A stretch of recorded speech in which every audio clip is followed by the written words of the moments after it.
Hello everyone, फिर से आ गई हूँ एक धमाकेदार वीडियो के साथ। पिछली वीडियो में आपने देखा था कि मैं अपनी फ्रेंड की मेहंदी सेरेमनी में जा रही हूँ।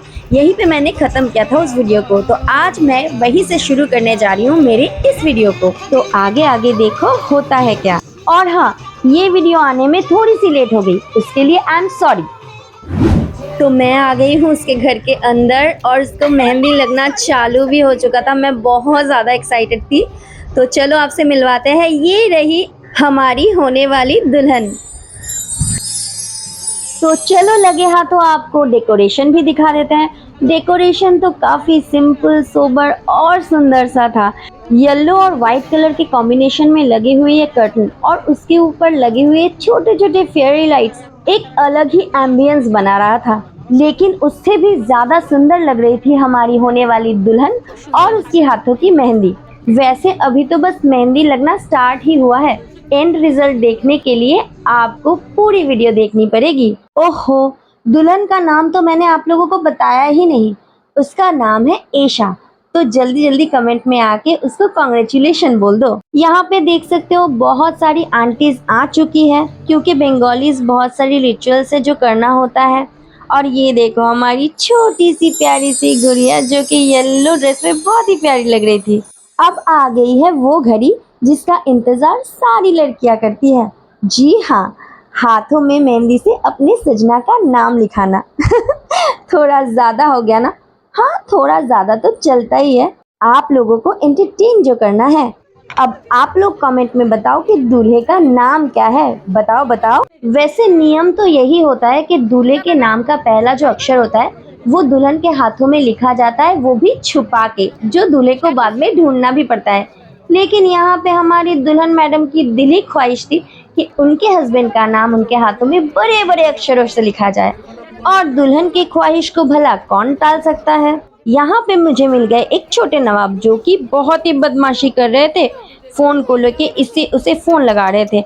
मैंने कितनी कोशिश की उसे सामने घुमाने की, कैमरा में लाने की, लेकिन वो किसी भी तरह से नहीं आ रहा था। अल्टीमेटली लास्ट में उसने एक लुक तो दिया मेरे कैमरे को। और इस बच्चे का नाम था आद्विक। ये बहुत ही प्यारा था और बहुत ही शांति से बैठा था। यहाँ पे मैं मेहंदी कोन को फिर से रीअरेंज करी थी, क्योंकि उस नटखट से बच्चे ने सारे मेहंदी कोन्स को गिरा दिया था। और उसके बाद बहुत सारे पिक्चर्स भी क्लिक किए मैंने। ये है एशा की भाभी की मम्मी जो उसके लिए एक नेक पीस लाई थी। और ये नेक पीस पहनाने में कितनी जद्दोजहद लगी, क्या बताऊं आप लोगों को। नेकलेस पहनते पहनते उसके आधे बाल निकल गए। चलो अब वीडियो में आगे बढ़ते हैं। यहाँ एशा की कुछ ऑफिस कलीग्स, उसकी भाभी और मेरी भाभी भी आ चुकी थी। और जैसा कि मैंने पहले कहा था कि बंगालीज में बहुत सारे रिचुअल्स होते हैं, तो ये आंटीज ये सब सजा रही थी रिचुअल्स को करने के लिए। अब इनसे मिलो, ये है हमारी प्यारी सी आंटी यानी कि एशा की मम्मी, जो कि बहुत ज़्यादा एक्साइटेड भी थी और बहुत ज़्यादा दुखी भी। बेटी की विदाई की घड़ी नज़दीक जो आ रही थी। चलो अब ज़्यादा इमोशनल ना होके आप लोगों को इस रिचुअल के बारे में बताते हैं। बंगालीज में शादी से ठीक एक दिन पहले शाम के टाइम में सारी औरतें, लड़कियां मिलके ये जो हाथ में आप घट देख रहे हैं, कलश देख रहे हैं, उन कलश को, कूलों को किसी भी जलाशय में जाके डुबोना पड़ता है और वहाँ पे पूजा करके माँ गंगा को निमंत्रण दिया जाता है ना। बहुत ही अनोखा और प्यारा सा रिचुअल। मुझे तो शादी ब्याह के ये रिचुअल्स बहुत ही ज्यादा पसंद है। आप लोगों को ये रिचुअल्स कैसे लगते हैं कमेंट सेक्शन में जरूर बताना। और इधर देखो, एक के बाद एक आंटीज निकलती ही जा रही हैं, लाइन खत्म ही नहीं हो रहा। और पीछे बैकग्राउंड में जो शहनाई बज रही है वो तो एक अलग सा ही इमोशन है हमारे लिए। बाहर की वीडियो खत्म करके मैं जब अंदर आई तो देखा कि मेहंदी लगाना तो लगभग खत्म ही हो चुका है। मुझे तो ये मेहंदी का डिजाइन बहुत अच्छा लगा। आप लोग बताओ कि आप लोगों को कैसा लगा। Nice. लो, मेहंदी कंप्लीट होते ही हमारी पागलपंती चालू हो गई। अरे रुको रुको, तुम कहाँ जा रहे हो? मेहंदी तो बस दुल्हन के हाथ में कंप्लीट हुई है, हमारे हाथों की मेहंदी तो अभी भी बाकी है। और हमारे हाथों की मेहंदी देखने के लिए पूरी वीडियो देखनी पड़ेगी। मेहंदी आर्टिस्ट को बहुत ही ज्यादा लेट हो रहा था, इसीलिए हम लोगों ने एक दूसरे को मेहंदी लगाना चालू कर दिया। অনেক ভালো করে দিল তোর উপর আমার জিরো এক্সপেকটেশন ছিল মেইনলি আমারও ছিল জিরো। मैं यहाँ अपनी भाभी के हाथों में मेहंदी लगा रही थी और ईशा के हाथ में अभी भी डिटेलिंग चल रही है। কার কার কার প্র্যাকটিস করি না কষ্ট পায় না কিন্তু প্র্যাকটিস করব কেউ তো ঘুরতেই না প্লিজ বসলে একটু ये रहे हमारे दूल्हे राजा। इनको तो आपने मेरी पिछली वीडियो में देखा ही था। अब जरा इस जनाब को देखिए जो अपनी पत्नी के बाल संवारने में लगे हैं। लो, ये तो शर्मा गई। वैसे ये दोनों ईशा की ऑफिस कलीग्स है और ये दोनों उनके हस्बैंड। अब इनसे मिलिए, ये है ईशा की भाभी। वैसे ये बंगाली नहीं क्रिश्चियन है, पर फिर भी सारे बंगाली रिचुअल्स को बहुत प्यार से निभा रही थी। और ये केक लेके आई थी ईशा की और एक ऑफिस कलीग अफसाना। भाभी के बाद मैंने भी अपने हाथों में मेहंदी लगवा लिया। हमारी जो मेहंदी आर्टिस्ट दीदी थी, उनके छोटे छोटे 2 बच्चे घर में अकेले थे और रात भी काफी हो रही थी, इसीलिए मैंने उनसे कहा कि मुझे थोड़ा बहुत मेहंदी लगा दीजिए, ज्यादा कुछ करने की जरूरत नहीं। तो उन्होंने मुझे प्यारा सा डिजाइन बना दिया। और इन्हें देखो, लिटिल मास्टर ईशा का भतीजा जो डांस करे ही जा रहा था। जैसा कि आप लोगों ने देखा कि मेरे हाथों में मेहंदी इनकम्प्लीट थी, तो मैंने खुद से ही अपने हाथों में मेहंदी लगा लिया। ये बहुत रात का सीन है, लगभग सारे लोग अपने अपने घर चले गए थे, लेकिन मुझे थोड़ा काम था तो मैं वहाँ रुक गई। और ये देखो, लिटिल मास्टर को नंगू पंगू होके घूम रहा है। मेरी वीडियो खराब करने के लिए बार बार वो मेरे कैमरे के सामने आ रहा था। मेरा भतीजा भी कुछ ऐसा ही करता है। ये है वो सारे गिफ्ट्स जो लड़की वालों की तरफ से लड़के वालों को जाएगा। इन गिफ्ट्स को हमने कैसे सजाया, उसका एक डिटेल वीडियो भी आप लोगों को मेरे चैनल पे मिल जाएगा, तो उसे भी जाके देख लेना।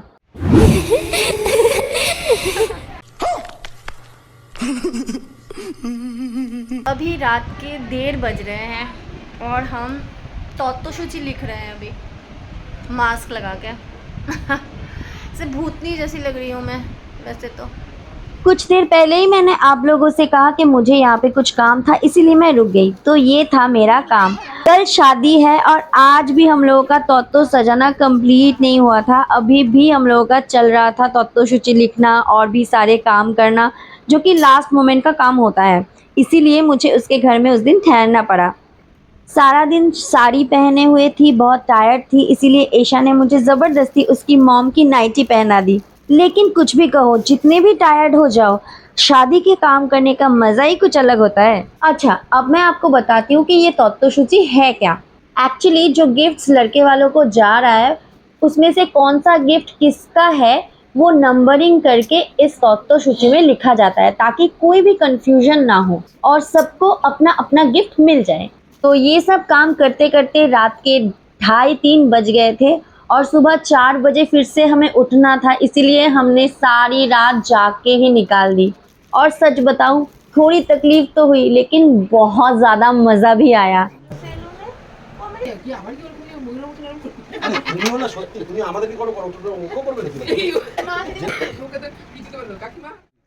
ये है नेक्स्ट मॉर्निंग की क्लिप। क्योंकि शादी के दिन सारा दिन भूखे रहना पड़ता है, इसीलिए सुबह सुबह उठ के ही ये दही और चिवड़ा मिक्स करके खिलाया जाता है, जो घर के बड़े खिलाते हैं और आशीर्वाद भी करते हैं। यहाँ ये दीपक जलने का नाम ही नहीं ले रहा था, तो मैं थोड़ी सी हेल्प कर रही थी। सबसे पहले आंटी ने ईशा को आशीर्वाद किया और उसे खाना खिलाया।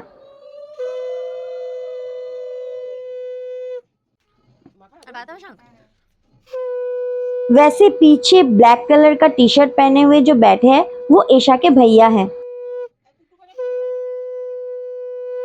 अब अंकल यानी कि ईशा के पापा उसको आशीर्वाद कर रहे हैं। इस रिचुअल के बाद मैं घर लौट आई, क्योंकि उसी दिन दोपहर को हल्दी सेरेमनी थी और रात को शादी, और हम सारी रात जागे थे। तो थोड़ा बहुत नींद अगर मैं नहीं लेती तो सारा दिन काटना बहुत मुश्किल हो जाता, इसीलिए मैं 5 बजे जल्दी जल्दी घर चली आई और आके थोड़ी देर रेस्ट ले लिया। फिर दोपहर को निकल गई हल्दी सेरेमनी में मैंने क्या क्या किया वो अगर आपको जानना है तो आपको मेरा नेक्स्ट वीडियो देखना पड़ेगा, जो कि बहुत ही जल्दी इस चैनल पे आ जाएगा। So stay tune with me. और हाँ, ये वीडियो अगर आपको अच्छी लगी हो तो एक लाइक, कमेंट और शेयर जरूर करना, और मेरे चैनल पे अगर आप नए हो तो सब्सक्राइब करके जाना। तो चलो मिलते हैं नेक्स्ट वीडियो में, तब तक के लिए बाय बाय।